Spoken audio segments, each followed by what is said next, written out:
Hey, how's it going everyone?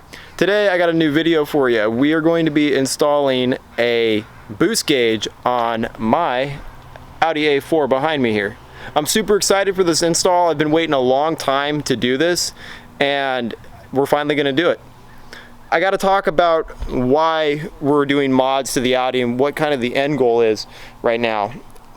So basically, we've installed an air filter, we're installing our boost gauge. What I'm doing is I'm getting the car ready to be tuned and we're going to be putting a new turbo on it real soon.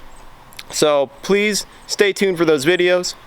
But for now, let's talk about the boost gauge that we're installing and walk through our parts. Alright, so this is everything that comes from ECS Tuning to install our vent mounted boost gauge. I really like this kit because the boost gauge is in the vent and it gives it a really nice, almost OEM look.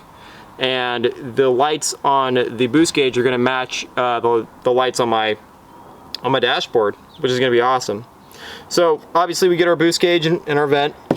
We have our T-splitter for tapping into our vacuum line in the engine.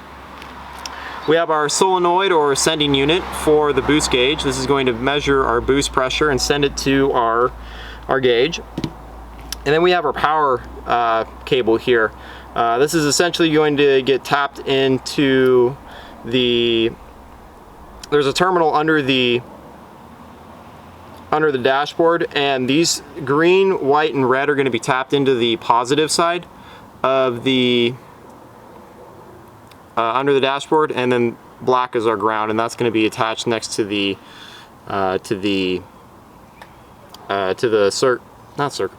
fuse box. There we go. And that'll be done using these wire crimps here.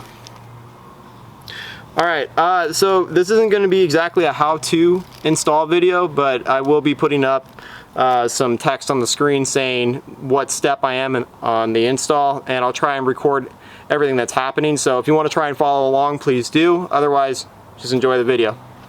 Alright, let's get to this install.